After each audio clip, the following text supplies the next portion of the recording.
The problems surrounding the subsidized liquefied petroleum gas, LPG, seem to have no end. One critical issue is in ensuring that the subsidized LPG ends up only in the hands of eligible beneficiaries, the poor. At present, even the wealthy can easily purchase the 3-kilogram canisters of subsidized LPG at discounted prices through online marketplaces. The government has come up with a solution: replace the indirect LPG subsidy with a direct subsidy. Unfortunately, the people must wait at least another year, pending trials of the direct subsidy scheme, as well as the presidential election on April 17. Ruddy Goebel, the head of communications and partnership of the National Team for Accelerated Poverty Reduction, TNP2K, said the direct subsidy of LPG would be trialed in 7 municipalities and regencies for completion in June. The trials are to be conducted in the municipalities of Bukittinggi in West Sumatra, Tamaan in North Sulawesi, North Jakarta in Jakarta, and Kediri City in East Java, as well as the regencies of Bogor in West Java, Tangerang Regency in Banten and Gunung Kidul in Yogyakarta. After the trials, we will draft the regulations. The final decision on whether to implement this scheme or not will be up to the Energy and Mineral Resources Minister, and likely the President himself, Ruddy told the Jakarta Post recently. We cannot assure that nationwide implementation will be done this year, but if we can kick it off this year, the government could save more than Rp 50 trillion, $3.49 billion in the state budget from misdistribution, he said. Established in 2010, the TNP2K involves almost all ministries and is chaired by the Vice President. It is responsible for selecting eligible beneficiaries with the Social Affairs Ministry and for conducting trials of the direct subsidy scheme. The Energy and Mineral Resources Ministry is leading the new subsidy scheme.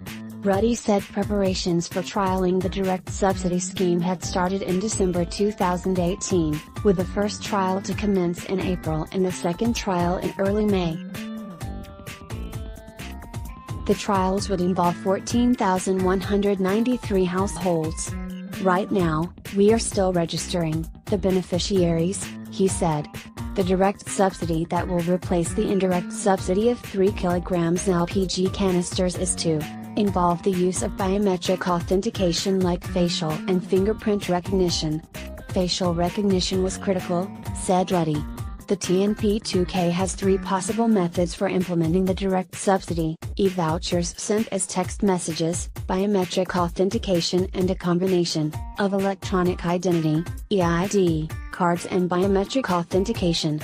Ruddy said the president wanted the new scheme to operate under a low budget, so it would not require the production of a special card like the Family Hope Program, PKH, card or the Smart Indonesia card, KIP. We will decide which method is the most efficient. The nationwide implementation could use only one of the 3 methods or a combination, he said.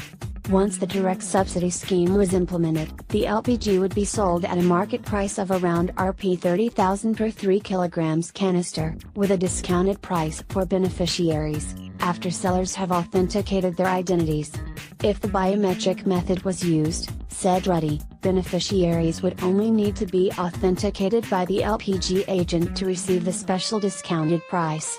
If the e-voucher or EID card methods were used, beneficiaries only needed to present their voucher or card to the sellers to receive the discounted price. Beneficiaries only need to pay the discounted price, explained Ruddy.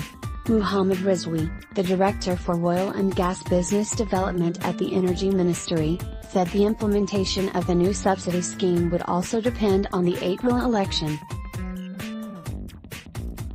We will wait at least until after the elections, for the political climate to stabilize.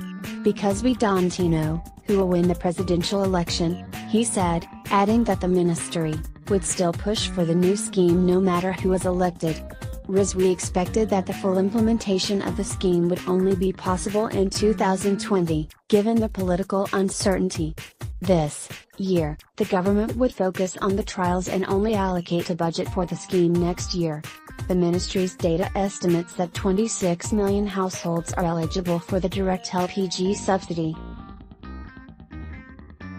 The final figure could be higher, as this does not include other beneficiaries like micro businesses and fishermen.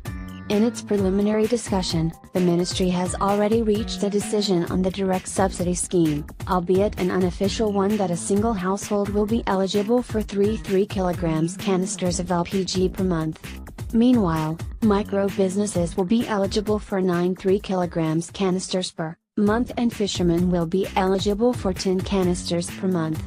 Alleviating the misdistribution of the indirect LPG subsidy is vital to reducing LPG imports. The current national demand of LPG is 6.5 million metric tons, of which 70% is imported, with projections indicating steady growth of consumption. Energy experts believe the direct subsidy scheme could help curb the distribution problem. However, they said obstacles remained in implementing the scheme nationally. Fabi Tumiwa, the executive director of local energy watchdog Institute for Essential Services Reform, IESR, said the government must ensure the availability of 3-kilogram canisters of LPG in all regions. If the government target is to distribute the 3 kilograms LPG only for poor people, then availability and the people's access to the LPG must not be an issue, he told the Post. The government also has to ensure that only the designated agents that have data on beneficiaries are allowed to sell the 3 kilograms LPG, said Fabi. Energy economist, Fahmi Radhi of Gadjah-Mada-University said that non-beneficiaries could potentially cut into 10% of the subsidy, as was the case with the Rice for the Poor, Razkan, subsidy program.